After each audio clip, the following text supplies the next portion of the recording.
இலங்கை கடற்படையினரால் சுட்டுக் கொல்லப்பட்ட மீனவர் பிரிட்ஜோவின் உடலை வாங்க குடும்பத்தினர் சம்மதம் தெரிவித்துள்ளனர். அதுகுறித்த தகவல்களை நமது செய்தியாளர் ஹரிகிருஷ்ணனிடம் கேட்கலாம். ஹரிகிருஷ்ணன், மீனவர் பிரிட்ஜோவின் உடல் எப்ப வாங்கப்பட்டு நல்லடக்கம் செய்ய திட்டமிடப்பட்டிருக்கு? இந்த போராட்ட குழுவினருடைய அடுத்த கட்ட நகர்வு குறித்து, திட்டம் குறித்து எப்ப அறிவிக்கப்பட வாய்ப்புகள் இருக்கு?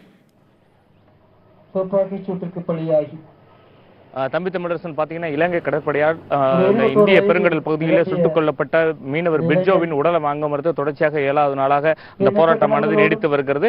இன்று காலையிலே அந்த ஒருமித்த குரலோடு இன்று அவர்கள் பிரிட்ஜோட உடலை வாங்கி நல்லடக்கம் செய்வது என்று முடிவு எடுக்கப்பட்டிருக்கிறது. இது குறித்து போராட்ட குழு சேர்ந்த பேட்ரிக் அவர்கள் நம்மோடு அவர்கிட்ட கேட்கலாம். இப்ப மீனவரோட அந்த உடலை எப்ப வாங்க இருக்கிறீங்க? நல்லடக்கம் என்பது நடைபெற இருக்கிறது. இந்த நல்லடக்கம் போது சில இந்த கடைகள்லாம் அடைக்கப்பட்ட அஞ்சலி செலுத்துவதற்கு ஏற்பாடுலாம் செய்யப்பட்டிருக்கிறதா தகவல் இருக்கு. அது முழு விவரம் என்ன?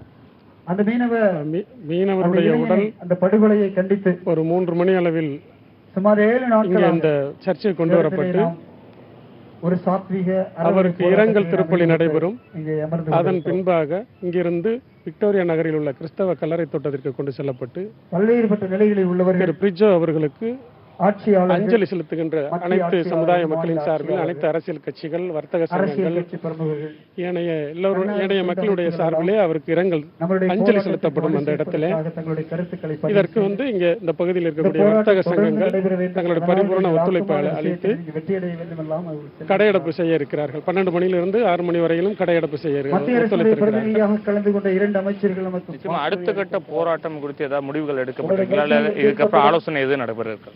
இது போன்ற தொடர் நிகழ்வுகள் இனிமேல் நல்லடக்கம் முடிந்த பின்பாக இந்த போராட்ட குழு அடுத்த கட்டமாக என்ன செய்ய போகிறோம் போராட்டத்திற்கு வலு சேர்க்கும் விதமாக இவர்கள் சொன்னதை நீங்களே கேட்டிருப்பீங்க.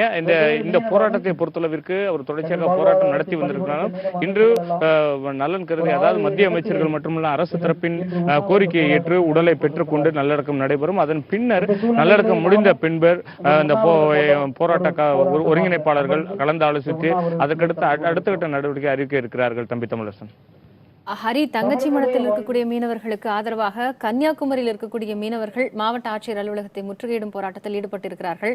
அவர்கள் தரப்பிலிருந்து இந்த பிரச்சனைக்கு நிரந்தர தீர்வு வேண்டும், தங்களுக்கு பாதுகாப்பு என்பது நிரந்தரமாக இருக்க வேண்டும் என்பதை வலியுறுத்தி அந்த போராட்டத்தை முன்னெடுத்திருக்கிறார்கள்.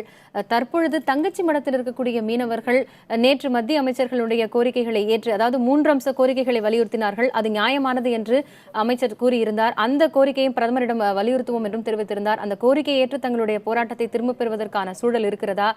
ஒருபுறம் இவர்களுக்கு ஆதரவாக பல்வேறு பகுதிகளில் மீனவர்கள் போராட்டத்தில் ஈடுபட்டு வருகிறார்களே, நிலைமை என்னவாக இருக்கும்? நிச்சயமாக தற்போது பாத்தீங்கன்னா, அதாவது நேற்றே மீனவ சங்க பிரதிநிதிகள் அந்த போராட்டத்தில் இருக்கிறவங்க ஒரு சிலர் போராட்டத்தை வாபஸ் வருவதாக அறிவித்திருந்தனர்.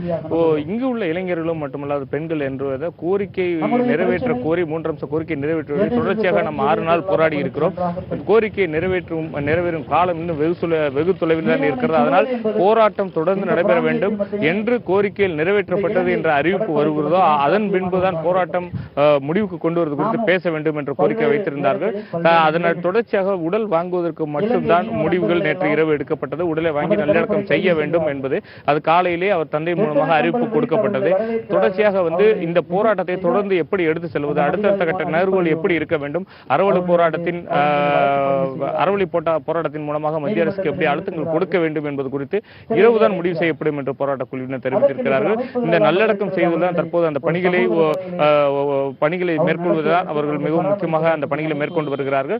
பிரிட்ஜோவின் நல்லடக்கம் 3 மணிக்கு உடலை வாங்கிய பின்பு அங்கிருந்து தங்கச்சி மடத்துக்கு கொண்டு வரப்பட்டு அங்க தங்கச்சி மட பேருந்து நிலையத்திலிருந்து இந்த சர்ச்சுக்கு அவர் ஊர்வலமாக கொண்டு வரப்படுகிறது. 1.5 மணி நேரம் திருப்பலி நடைபெற்ற முன்பு கல்லறையில் கொண்டு நல்லடக்கம் செய்யப்படும் என்று தெரிவிக்கப்பட்டிருக்கிறது. அந்த பணிகள் எல்லாம் முடித்த பின்பு ஒரு ஆலோசனை கூட்டம் நடத்தப்படும். அந்த ஆலோசனை கூட்டம் முடிவில் அடுத்த கட்ட போராட்டங்கள் குறித்து விரிவாக அறிவிக்கப்படும் என்று தெரிவித்திருக்கிறார்கள். காயத்ரி, கண்டிப்பா ஹரிகிருஷ்ணன், சுட்டுக் கொல்லப்பட்ட மீனவரின் உடல் இன்று பிற்பகல் நல்லடக்கம் செய்யப்பட இருக்கிறது. தமிழகத்தின் மற்ற கடலோர மாவட்டங்களிலும் இந்த சுட்டுக் கொல்லப்பட்ட சம்பவத்தை கண்டித்து போராட்டங்களும் நடைபெற்று வருகின்றன. அடுத்த கட்ட நகர்வுகள் குறித்து போராட்ட குழுவினர் அறிவிப்பை தொடர்ந்து அரசுகளின் நடவடிக்கை எப்படி அமையப் போகிறது என்பதை பார்க்கலாம். தற்போதைய தகவல்களை வழங்கியமைக்கு நன்றி ஹரிகிருஷ்ணன்.